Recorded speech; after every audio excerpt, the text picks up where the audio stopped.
যুবকেরা গভীর মনোযোগ দিয়ে কথাগুলো শুনে যান। হাউজে কাউসারের পানি পান করতে গেলে দুইটা কাজ করা লাগবে। আল্লাহ তাআলা সেটা 2 নম্বর আয়াতে জানিয়ে দিলেন, ফাসল্লিলি রাব্বিকা ওয়ানহার। বলুন, ফাসল্লিলি রাব্বিকা ওয়ানহার, ফাসল্লিলি রাব্বিকা ওয়ানহার। 1 নাম্বার হলো ফাসল্লিলি রাব্বিকা, রবের উদ্দেশ্যে সালাত, নামাজ হবে একমাত্র কার জন্য? কুল ইন্না সালাতি ওয়া নুসুকি ওয়া মাহইয়ায়া ওয়া মামাতি লিল্লাহি রাব্বিল আলামিন। আরেকটু জোরে বলুন আল্লাহু আকবার। সূরা আনআম আয়াত নাম্বার 162। আল্লাহ রাব্বুল আলামিন আমার নবীর মাধ্যমে জানিয়ে দিলেন, নবীজি আপনি বলুন, আমার নামাজ, আমার কুরবানি, আমার জীবন, আমার মরণ লিল্লাহি রাব্বিল আলামিন, আসমান জমিনের প্রতিপালকের জন্য। মুমিন জীবনের সব ইবাদত হবে একমাত্র কার জন্য? আমার জীবন, আমার মরণ, আমার বন্দেগি কবুল করো ইয়া ইলাহি, আমার জিন্দেগি, আমার জীবন, আমার মরণ, আমার বন্দেগি। আল্লাহু আকবার। ফাসল্লিলি রাব্বিকা, রবের উদ্দেশ্যে সালাত, নামাজ হবে, নামাজ হবে আল্লাহকে রাজি খুশি করার জন্য। কথা বলে ঠিক না? আমার আল্লাহ রাব্বুল আলামিন বলেন, ফালিয়াবুদু রাব্ব হাযাল বাইত আল্লাযী আত'আমাহুম মিন জু' ওয়া আমানাহুম মিন খাউফ। আমার আল্লাহ ডেকে বলেন, এই ঘরের মালিকের ইবাদত করো। ইবাদত যদি ইবাদতের মতো হয়, বান্দা তোমার নামাজ যদি নামাজের মতো হয়, যে বান্দা 5 ওয়াক্ত সালাতে মাথা নত করে আমি আল্লাহকে সিজদা দেবে, তোমার নামাজ যদি নামাজের মতো হয়, আমি আল্লাহ তোমাদেরকে 2টা জিনিস দেব। 1 নাম্বার হলো বান্দা রিজিকের টেনশন করা লাগবে না, আমি আল্লাহ রিজিক দেব। রিজিক দেওয়ার মালিক কে? আরেকটু জোরে কোন। ঢাকার মুসলমানেরা মনোযোগ দিয়ে কথাগুলো শুনে যান। গভীর নিচেতে একটা প্রাণী বের হয়, কুহু কয়া চিল্লায়, নাম হলো শিয়াল পণ্ডিত। ওর নামে কি? মুরগির হোটেল আছে। ওর নাম শিয়ালের নামে মুরগির হোটেল আছে? হ্যাঁ বলেন। মানে শিয়ালের নামে ব্যাংকের অ্যাকাউন্টে টাকা জমানো আছে, তাহলে ওই শিয়ালদারে খাওয়াই কে? সকালবেলা একটা পাখি খালি পেটে নিচ থেকে বের হয়ে যায়, সন্ধ্যাবেলায় পাখির পেট ভরে বাসায় ফেরত আসার ব্যবস্থা করে কে? আল্লাহ যদি একটা পাখিকে খাওয়ায়, একটা শিয়ালকে খাওয়ায়, আমরা হলাম আশরাফুল মাখলুকাত, কুনতুম খায়রা উম্মাতিন উখরিজাত লিন-নাস। আল্লাহ আমাদেরকে উত্তম জাতি বানাইলেন, ভিআইপি বানাইলেন, আল্লাহকে আমাদেরকে না খাওয়ায় রাখবেন? তাহলে বলেন রিজিক দেওয়ার মালিক কে? ওয়া মা মিন দাব্বাতিন ফিল আরদি ইল্লা আলাল্লাহি রিজকুহা। সূরা হুদের ভিতরে আল্লাহ পাক জানিয়ে দিলেন, এই পৃথিবীতে এমন কোন বিচরণশীল প্রাণী নাই যার রিজিকের ব্যবস্থা আমি আল্লাহ আসমান থেকে করি না। ওই আটলান্টিক মহাসমুদ্রের 33,000 ফিট গভীরতল পানি নিচে থাকা ছোট্ট একটা প্রাণী, তার রিজিকের ব্যবস্থাও আমি আল্লাহ আসমান থেকে করি। বলুন আল্লাহু আকবার। আরেকটু জোরে বলুন আল্লাহু আকবার। তাহলে রিজিক দেওয়ার মালিক কে? নামাজ নামাজের মতো আদায় করলে 1 নাম্বার আল্লাহ বান্দাকে রিজিক দেবেন। 2 নাম্বার হলো সকল ভয় থেকে আল্লাহ নিরাপত্তা দেবেন। বর্তমান সমাজে ভয় আছে না নাই? মেয়েটা কলেজে গেল, একা একা ফিরবে নাকি জামাইয়ের সাথে নিয়ে ফিরবে? ভয় আছে না নাই? মেয়েটা স্কুলে গেল, ভালোভাবে ফিরবে নাকি কারো লালসার শিকার হবে? ভয় আছে না নাই? আপনি বিকাশের দোকানদার, রাত 2-3টার দিকে 10 লাখ টাকা নিয়ে ঢাকা শহর থেকে, আপনার এই জায়গার নাম হলো আশরাফনগর, তাই না? এই গ্রামে আসবেন বা এই এলাকায় আসবেন, মনে মনে ভাবতেছেন আল্লাহ এই 10 লাখ টাকা নিয়ে রাত 2-3টার দিকে বাড়ি পর্যন্ত পৌঁছাইতে পারবো নাকি ছিনতাইকারী কবলে পইরা চোর ডাকাতের কবলে পড়ে টাকা যান 2টা হারাবো? ভয় আছে না নাই? জোরে বলেন আছে না নাই? স্বাধীনতার 54 বছরে কেটে গেল, আজ পর্যন্ত চুরি বন্ধ হলো না। 12টা প্রধানমন্ত্রী বিদায় নিল, প্রত্যেকটা প্রধানমন্ত্রী মতো মুসলমান ছিল, তারপরে এদেশের পার্লামেন্টে নামাজের ন্যূনতম বিল কোন নেতা পাস করেনি। কথা কন না কেন? 54 বছরে একদিন ধর্ষণ মুক্ত, চুরি মুক্ত, দুর্নীতি মুক্ত একটা দিন কোন নেতা উপহার দিতে পারেনি। কথা বলেন না কেন? এই চুরি, দুর্নীতি, টেন্ডারবাজি, খুন, ধর্ষণ বন্ধ হবে সেই দিন। আল্লাহর কোরআনের আইন দিয়া চোরের বিচার করা হবে যেই দিন। আজ থেকে 1500 বছর আগে আল্লাহ আইন দিয়েছেন, ওয়াসসারিকু ওয়াসসারিকাতু ফাকতাউ আইদিয়াহুমা জাযাআম বিমা কাসাবা নাকালাম মিনাল্লাহ।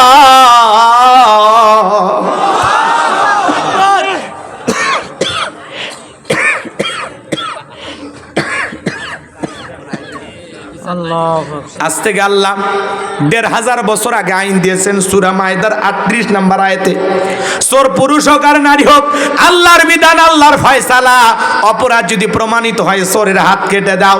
একটা চোরের হাত কেটে বাইতুল মুকাররমের সামনে নিয়ে আসা সোশ্যাল মিডিয়ার মাধ্যমে ফলাও করে যদি প্রচার করা হতো, প্রত্যেকটা স্যাটেলাইট টেলিভিশনে ব্রেকিং নিউজ আকারে দেখানো হতো যে বাংলার পার্লামেন্টে আইন চালু হয়েছে, সিদ্ধান্ত নেওয়া হয়েছে চুরি করলে চোরের হাত কেটে দেওয়া হবে।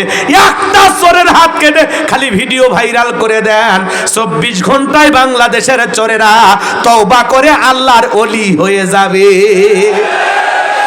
ও বলবে ভিক্ষা করে খাবো, তাও চুরি করব না। কিন্তু কে শোনে কার কথা? আজও গেলে না মনের ব্যথা। এখন উচিত কথা যদি কই, পিঠের ওপর দিয়া যাবি মই। এ আনন্দে কিছু লোক কিনা খাবে বগুড়ার স্পেশাল দই। যত দোষ নন্দ ঘোষ, সত্যটা বললে দোষ, করলে অন্যায়ের প্রতিবাদ, নামটা হবে তোমার মৌলবাদ, নামটা হবে তোমার জঙ্গিবাদ। নেতা আল্লাহর আইন কেন চালু করে না? কারণ নেতা জানে আল্লাহর আইন চালু করলে দেশের টাকা বিদেশে পাচার করা যাবে না, জনগণের পকেট ডাকাতি করে, দুর্নীতি করে হাজার হাজার কোটি টাকার মালিক হওয়া যাবে না। নেতা জানে আল্লাহর আইন চালু করলে প্রথম হাত নেতার টাকাটা যাবে। গ্রাম অঞ্চলে কথা আছে না, সরিষাই ভূত। নেতা আল্লাহর আইনের পক্ষে কেন থাকে না? নেতারা বলে এগুলো 1500 বছরের আগের আইন, এগুলো ব্যাকডেট, এগুলো চলে না। এই বেটা, ব্যাকডেট না আপডেট, একবার খালি টেস্ট কর, একবার কথা কর। বিগত 16 বছরে 11 লক্ষ কোটি টাকা দুর্নীতি করে বিদেশে পাচার করা হয়েছে। এটা আমরা প্রথম দিকে শুনেছিলাম। আজ পর্যন্ত রিপোর্ট বের হয়েছে 29 লক্ষ কোটি টাকা বিদেশে পাচার করা হয়েছে। এক এক এমপি মন্ত্রী হাজার হাজার কোটি টাকার মালিক, এমপির বউ পর্যন্ত হাজার কোটি টাকার মালিক। হাজার হাজার বিঘে জমি জোর করে দখল করছে। কথা কয় না? কোটি কোটি টাকা দামের গাড়িগুলো গ্যারেজে পড়ে আছে, এমপি মন্ত্রী কেউ নাই, সব ভাগে গেছে। কথা বলেন, এ দুর্নীতি করে লাভটা হইল কি? খাইতেও তো পারলেন না ঠিক মতো। তবে যারা বিদেশে নিয়ে গেছে ওরা এখন খাচ্ছে আরামে এসে। কথা কন আছে? এমপি মন্ত্রী আছে, পাইলে গেছে সব আছে। আছে আমি কি এক লাইন বলবো? রাগ করবেন না। মন্ত্রীরা সব কোথায় গেল, এমপিরা সব কোথায় গেল, কোথায় কাদের কাকা? ওদের সারা দেশটা এখন লাগে ফাঁকা ফাঁকা।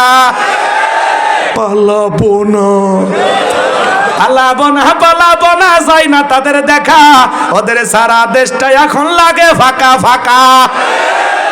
আইন মন্ত্রী আটকে গেল আইনেরই ফাঁকে, দাড়ি সারা দরবেশটারে ভণ্ড ভণ্ড লাগে। দাড়ি কেটে নৌকা চড়ে পালা সারা জীবন দিছে, তাও নৌকা ছাড়েনি। দাড়ি সারা দরবেশটারে ভণ্ড ভণ্ড লাগে। শুনেছি ভাই কত নেতা নেত্রী খাইতেছে ভাই ডান্ডা, বিচারপতি কালামানিকের ফাটিয়েছে নাকি আন্ডা। এটা আমার খবর না, মিডিয়ার খবর। আমরা চাই এই সেই বিচারপতি মানিক জাল্লামা সাইদি হুজুরকে মৃত্যুদণ্ডের রায় দিয়েছিল। আমরা বলতে চাই ওই একই ট্রাইব্যুনালে বিচারপতি মানিককে মৃত্যুদণ্ডের রায় দিতে হবে। কথা বোঝেন নাই? 116 জন আলেমের তালিকা করে দুদকের কাছে জমা দিয়েছিল এই কালামানিক। আমার রোল নাম্বার ছিল কত জানেন? 23। শুনছে, দেখছে? সারা বাংলাদেশে 116 জন, তার মধ্যে আমি একজন। আপনারা চেনেন না? ওরা ঠিকই চেনে। বাড়ি গাইবান্ধা হলে ওদের ধান্দাই থাকে। তার মানে ওয়াজ আমল হচ্ছে। বাতিলেরা টার্গেট করা মানে কি বোঝেন? দাওয়াত কবুল হচ্ছে। ঘাতক দালাল নির্মূল কমিটির সভাপতি কে ছিল জানেন? হ্যাঁ, হয় যে মুরগি করে ডাকতেন। আরে ওইগুলো বলা ঠিক না, আমি বলি না। ওরা ভালো মানুষ, খালি মশটা একটু বড় ছিল। চিনছেন? শাহরিয়ার কবির, এই তো ফাইন না, কি চমৎকার নামটা, কিন্তু ভালো। বাপরে, মনে হয় আল্লাহওয়ালা। এরা ছিল ঘাতক দালাল নির্মূল কমিটি। নাম শুনে বুঝিচ্ছেন না? এরা দুদকের কাছে আমাদের নামে তালিকা করেছিল, যারা আলেমদের তালিকা করেছিল। আজকাল বিনা তালিকা ওরা জেলখানা। কথা কন ঠিক? খেলা কার? তবে আজকে একটা ভিডিও ভাইরাল হয়ে গেছে চ্যানেলে, আপনারা দেখছেন কিনা? যারা ওই দল করে, মানে আওয়ামী লীগের যারা আর কি, জেলখানার ভিতরে তাদের সেইভাবে খাওয়ানো হচ্ছে, বড়ি গোস্ত টোস্ত দিয়ে ভিআইপি ভাবে, মনে হচ্ছে দাওয়াত খাবার গেছে। আরে আচ্ছা, আমি এতে দোষের কিছু দেখি না। কারণ কি, ওদের কাছে এত টাকা ওদের কাছে। ওরা যদি 50 বছরও জেলখানার থাকে, তাও এই জেলখানার থেকেও টেয়ে খায় ফুরে পারবে না। আর জেলখানা হলো টাকার খেলা কি কন? ওখানে যারা সেবা যত্ন থাকে, জেলার থাকে, দায়িত্বশীল যারা থাকে, এদেরকে যদি টাকা দেওয়া হয়, আপনি কি চান? ওটি লেখা আছে, রাখিব নিরাপদ, দেখাবো আলোর পথ। কথাকে বোঝেননি? আসলে কিন্তু ঘটনা তা নয়। জেলখানা এমন একটা জায়গা, টাকা দিলে বিড়ি পাওয়া যায়, নিশাদ্রব্য পাওয়া যায়। কথা কয় না কে? কি এই কথা কইন না? বউ বলে পাওয়া যায়, কয় কি? তবে আপডেট হচ্ছে, কোন এক দেশের জেলখানায় নাকি মানে মাঝে মাঝে মাসে 2 দিন না 1 দিন স্ত্রীকেও কাছে নিতে পারবেন, এরকম একটা জেলখানা নামছে। এটা ভালো, খারাপ না। কিন্তু এদেশেও যদি এরকম নিয়ম করা যায় ভালো। যার দীর্ঘদিন জেলখানায় থাকবে, অন্তত মাসে 2 দিন হোক 3 দিন হোক, তার বউ তার কাছে থাকবে। ঠিক আছে? হাসে।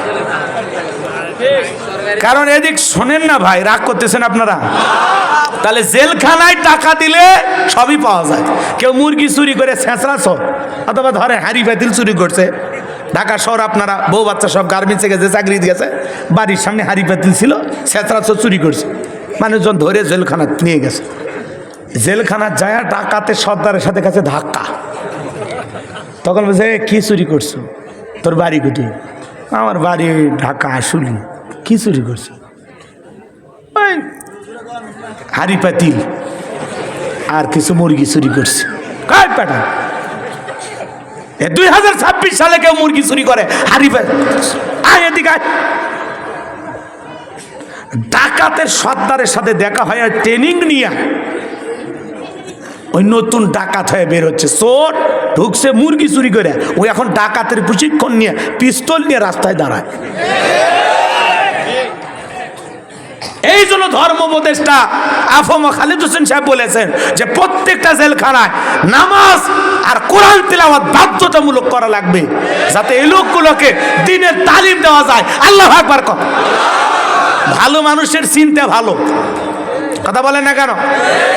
উনি একটা কথা বলেছেন যে ইমাম সাহেবদের খালি ইমামতি করলে হবে না, ইমামতি ছেড়ে, মাদ্রাসা ছেড়ে ময়দানে এসে এই দেশে ইসলাম প্রতিষ্ঠিত করার স্বার্থে সবাইকে রাজনীতি করা লাগবে। উনি আর একটা কথা বলছেন যে যারা বলতেছে জুলাই সনদে আমরা হ্যাঁ ভোট দিব না ভোট দিব, কারণ জুলাই সনদে বিসমিল্লাহ নাই। উনি পরিষ্কার করেছেন, আফম খালিদ হোসেন সাহেব ধর্ম উপদেষ্টা, উনি বলেছেন যে সংবিধানে তো বিসমিল্লাহ লেখাই আছে, আমরা আবার জুলাই সনদে লিখবো কেন? আপনারা জুলাই সনদে হানা ভোট দিবেন, এখান থেকে যেটুকু ঢুকানো দরকার আমরা খালি ঢুকে দিব, কিন্তু আমরা তো বিসমিল্লাহ বাদ দিব না। শহীদ প্রেসিডেন্ট জিয়াউর রহমান যে বিসমিল্লাহ ঢুকায় রাখছেন ওটা থাকবে, আল্লাহর প্রতি আস্থা বিশ্বাসের জায়গা থাকবে, কিন্তু ভুল বুঝানো হচ্ছে।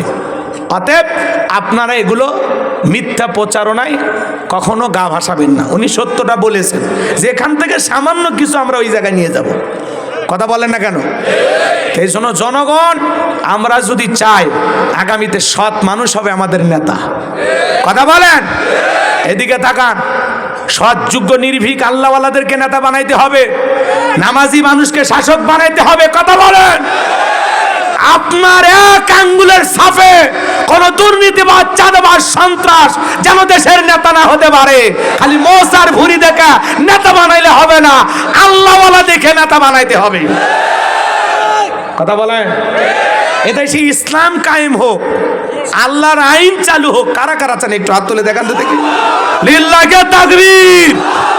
আল্লাহ এই জমিনকে ইসলামের জন্য কবুল করুন। জোরে বলুন আমিন। হাত নামান। কষ্ট হয়েছে আপনাদের? ইসলাম আছে যেখানে আমরা আছি, আমরা তো মুসলমান, আমরা তো ইসলামের সাথেই থাকবো। কি বলেন? জি বাজার। দুর্নীতি করতে করতে ওরা 16 বছরে সব খাচ্ছে। ওরা খাচ্ছে কামড়িয়ে কামড়িয়ে, কামড়া কামড়িয়ে, বোঝেন? কামড়িয়ে খাচ্ছে। সামনে যদি আবারও দুর্নীতি শুরু হয়, এবার কোদাল দিয়ে ঘুরিয়ে খাবে। সামনে দেখবেন ঘুম আসবেন বাংলাদেশে, ঘুমোর থেকে ওটা দেখবেন না আপনি ভারতে। দেশের মাটিও থাকবি না। কথা বল। ওই জন্য নিজের অস্তিত্ব টিকে রাখতে হলেও সত্যের পক্ষে লড়াই করা লাগবে, ইনসাফের সাথে থাকা লাগবে। ভারতের আধিপত্যবাদের বিরুদ্ধে কথা বলতে হবে। আর আমরা হতে চাই না ভারতের গোলাম, না হতে চাই আমেরিকার গোলাম, আমরা হব আল্লাহর গোলাম। আর এ দেশের 20 কোটি নাগরিক ঠিক করবে তাদের নেতা হবে কি। কথা একটু বললাম, রাগজান করিন না। কি বলেন? সত্য আছে যেখানে, দুর্নীতি আছে যেখানে, চাঁদাবাজ যেখানে, সন্ত্রাসী যেখানে, আরে যারা ঋণ খেলাপি করছে, হাজার হাজার কোটি টাকা দুর্নীতি করছে, ব্যাংকে ব্যাংকে ঋণ খেলাপি যারা করছে, এদেরকে নেতা বানানো যাবে? দরকার নাই। ভালো মানুষকে নিয়ে যান। রাগ করতেছেন নাকি আপনারা? আমার ভাইয়েরা, গভীর মনোযোগ দিয়ে কথাগুলো শুনে যান বাজান। যে কথা বলতে চাচ্ছিলাম, তাহলে নামাজ নামাজের মতো আদায় করলে আল্লাহ 1 নাম্বার রিজিক দেবেন। দেশের সব মানুষ যদি নামাজি হয়ে যায়, চুরি ডাকাতি থাকবে। বাংলাদেশে দিনাজপুর জেলা নাম শুনছেন? ওখানে সিরির বন্দর নামে একটা থানা আছে। এই যুবকে বসো, বসো ভাইপা, আমার কথা শোনেন। ওখানে একটা বাজার আছে, নাম হলো শান্তির বাজার। কি বাজার? এখানে আজান হওয়ার সাথে সাথে সমস্ত ব্যবসায়ী, দোকানদারেরা নামাজে চলে যায়। সুবহানাল্লাহ বলেন না ভাই? আমি ওখানকার একটা রিপোর্ট প্রকাশ হচ্ছে, আমি নিজে ওখানে গেছি। শুনলাম যে হুজুর সবাই 5 ওয়াক্ত নামাজ পড়ে এই জায়গায়। আমাদের এই বাজারের সিস্টেমই তাই, আজান হলে আমরা সবাই মসজিদে যাই। আজ পর্যন্ত কারো দোকান থেকে একটা মূলা, বাগুন, মরিচ, কোনো দোকান থেকে একটা আদা, রসুন, কোনো ডয়ের থেকে 1 টাকা চুরি হয়নি। তাহলে একটা বাজারের যদি এই উদাহরণ হয়, আর একটা দেশ যদি এইরকম হয়, কি বলেন? কথা বলেন না ভাই? আমরা কি অন্য ধর্মের ওপর জুলুম করতেছি? না, ওরা ওদের ধর্ম পালন করুক, আমরা আমাদের ধর্ম পালন করব। মুসলমান হিসাবে বলেন তো 5 ওয়াক্ত সালাত আদায় করে, নফল না ফরজ? এটা রবের বাধ্যতামূলক অর্ডার। শুধু মসজিদের গেটে আত্মাকওয়া জামি মসজিদ লেখা রাখলে হবে না। ওখানে যারা নামাজ আদায় করবে তাদের অন্তরে তাকওয়া থাকার দরকার আছে না? না বাজার, নিজেকে ইমানদার দাবি করলে আপনাকে সালাত আদায় করতে হবে। আপনি 7 দিন পরে পরে জুমার নামাজ পড়েন 2 রাকাত, 7 দিন পরে পরে জুমার নামাজ 2 রাকাত পরে যারা লাইফ সাপোর্টে বেঁচে থাকা মুসলমান, তারা আপনি জুমার 2 রাকাত পড়লেন। বাংলাদেশে জুমার নামাজের জন্য মসজিদ ভাঙে 2 তালা 3 তালা করা হয়। ফজরের নামাজের সময় 1 কাতার মুসল্লিও পাওয়া যায় না। এমনও মসজিদ আছে মুয়াজ্জিন একাই আজান দেয়, একাই নামাজ পড়ে, এক দুলে ভাইও আসে না। দুলে ভাই কত কি খুশি। আপনার তো আমার দুলে ভাই হন, আমরা আদমের সন্তান না? সেই সূত্রে আপনার স্ত্রী আমার বোন হয়, আমরা সবাই ভাই বোন। কথা কয় না? আরে ডোনাল্ড ট্রাম্পও দুলে ভাই হয়। হ্যাঁ, যুক্তরাষ্ট্র থেকে ঘোষণা হচ্ছে যে আমরা জামাতের সাথে বন্ধুত্বপূর্ণ সম্পর্ক রাখতে রাজি। বাপরে বাপ, কারা কি করছে শুনছে? আল্লাহু আকবার। রাগ করতেছেন আপনারা? তাহলে ডোনাল্ড ট্রাম্প নাম শুনছেন না? লোকটা আধা পাগল, কিন্তু দেখেন ওই দেশের 2 বারের প্রেসিডেন্ট হলো। ওই দেশের মানুষ আবার খুব চালাক, ওরা নারীকে বানায় না, খালি পুরুষদেরই বানায়। কথা কন। তবে আমরা এটা নিশ্চিত আমাদের দেশে আগামীতে পুরুষই প্রধানমন্ত্রী ইনশাআল্লাহ। আচ্ছা, কষ্ট হচ্ছে? খুব খুশি হচ্ছেন আপনারা না? হ্যাঁ, এই থামেন। কি হয়েছে? নারী নাই, তা নিয়ে আসো, যাও।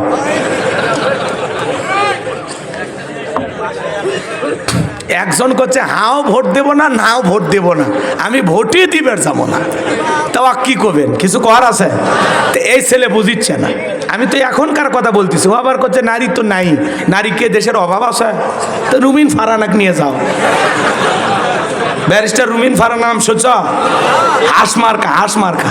হ্যাঁ, যে কায়দার আর হাসি রে ভাই, যুবকেরা পাগলা গেছে। সেদিন ম্যাজিস্ট্রেটও বৃদ্ধাঙ্গুল দেখাচ্ছে, বাংলা সিনেমার নায়িকা ফেল, সেই মশান।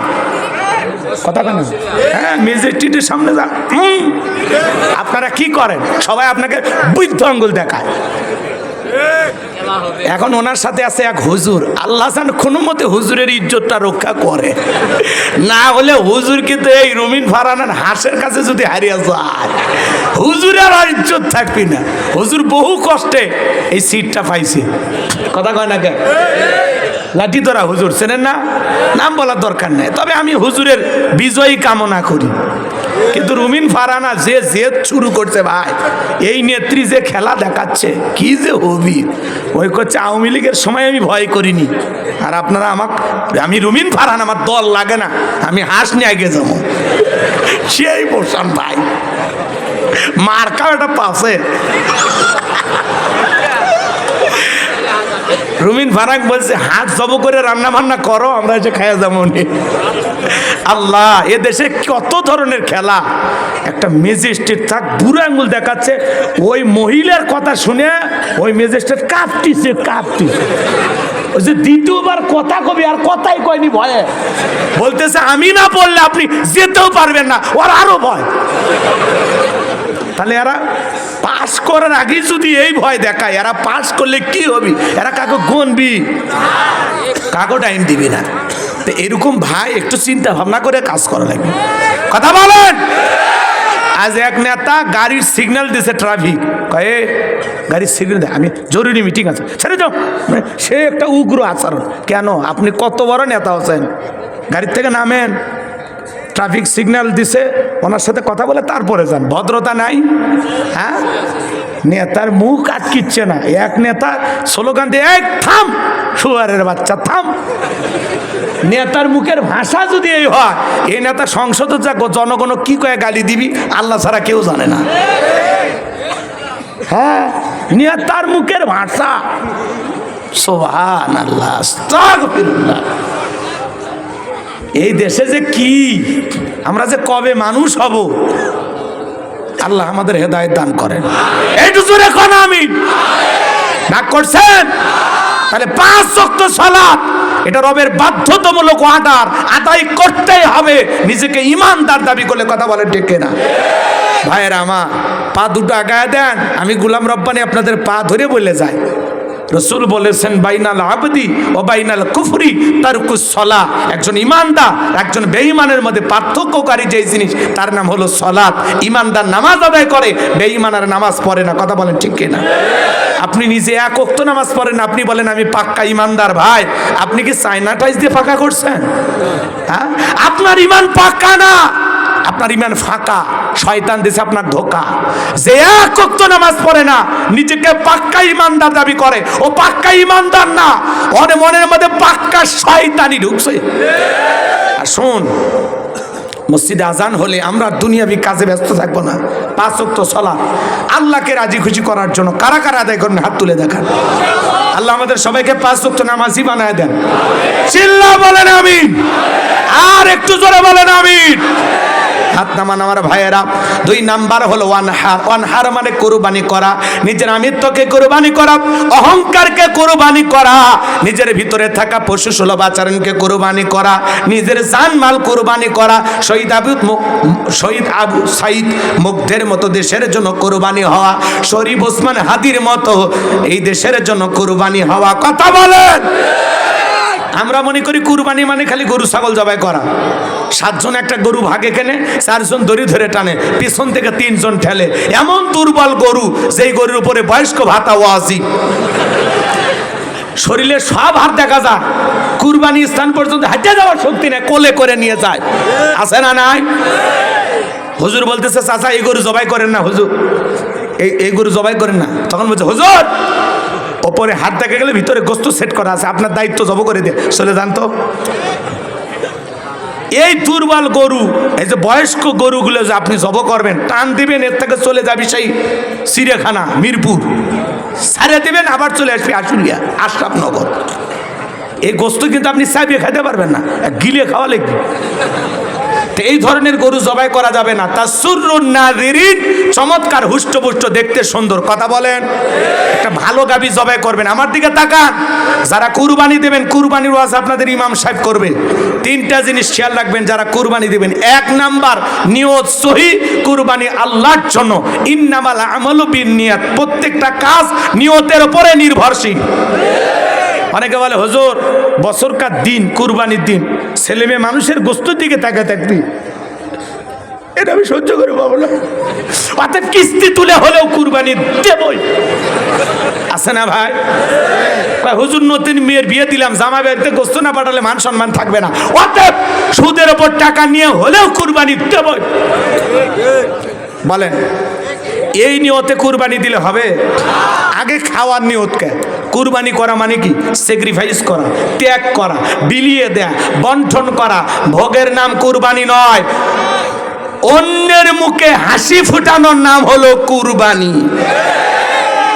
হ্যাঁ, আর আপনি কুরবানি জবাই করিয়া নিজে খাইয়া বিকেলবেলা আশুলিয়া বাজার নাকি বাজার, এটি জিরেনি বাজার যায়া দাঁত খিলেল করতেছেন, আর দোকানদারক বলতেছেন একটা ঠান্ডা মিরেন্ডা দে, আসি স্প্রিট দে।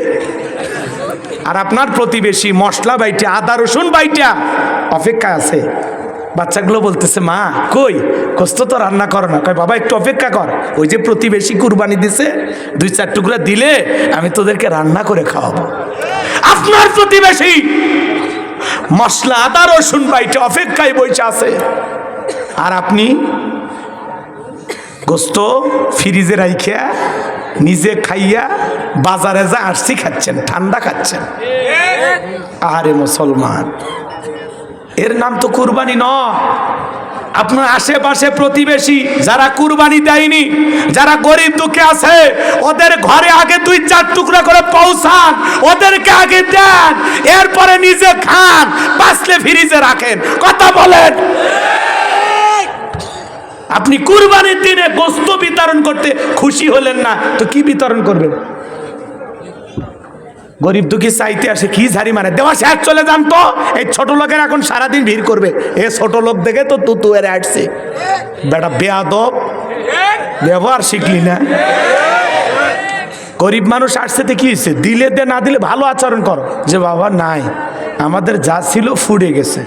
কি ঈদের দিনে ভালো এই ছোট লোকের যাও বলে শেষ হয়ে গেল, এরকম আছে না ভাই? কুকুরের মতো ব্যবহার করে।